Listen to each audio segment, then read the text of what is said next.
మనకన్నా ముందెంతో మంది ధనవంతులు బలవంతులు పుట్టి వెళ్ళిపోయారు. వాళ్లు పోతూ వెంట ఏది తీసుకువెళ్లలేదు. వాళ్ల కర్మరు తప్ప. రేపు మన పరిస్థితి అంతే.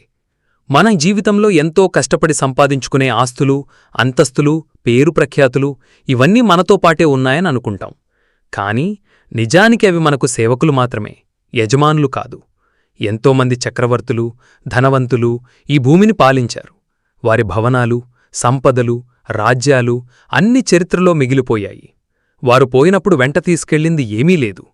మనకన్నా ముందు ఎంతమంది ధనవంతులు బలవంతులు పుట్టి వెళ్ళిపోయారు. వారందరి పరిస్థితి అంతే. రేపు మన పరిస్థితి అంతే. మనతో వచ్చేది వెళ్లేది కర్మలు మాత్రమే. మనం పోయిన తర్వాత మన గురించి మిగిలిపోయేది మనం చేసిన మంచి పనులు, చెడు పనులు మాత్రమే. వాటినే మనం కర్మలు అంటాం. మంచి కర్మలు మనం ఇతరులకు చేసిన సహాయం, పంచుకున్న ప్రేమ, ఇచ్చిన గౌరవం, పలికిన మంచి మాట ఇవన్నీ మన కర్మలే. ఇవి మనల్ని కొన్ని వేల హృదయాల్లో బతికిస్తాయి. చెడు కర్మలు మనం చేసిన మోసాలు, కపటాలు, ఇతరులకు కలిగించిన బాధలు ఇవన్నీ కూడా మన కర్మలే.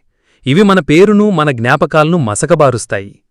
ఈ ప్రపంచంలో మనం చేసే ప్రతి చిన్న పని, మాట్లాడే ప్రతి మాట ఒక కర్మ అవుతుంది. ఆ కర్మల ఫలమే మన జీవితం, మన భవిష్యత్తు.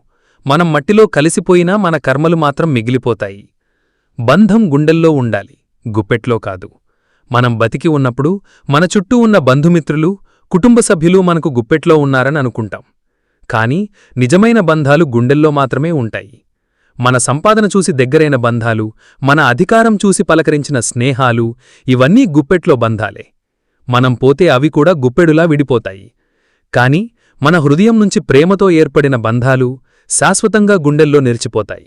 మనం చేసిన మంచి పనుల ద్వారా, పంచుకున్న ఆప్యాతల ద్వారా ఏర్పడిన బంధాలు మనల్ని మరణం తరువాత కూడా జీవింపజేస్తాయి.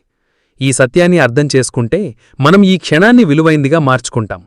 మనల్ని మనం ధనవంతులుగా కాకుండా మంచి మనుషులుగా మార్చుకోవడానికి ప్రయత్నిస్తాం. డబ్బు సంపాదించడం తప్పు కాదు.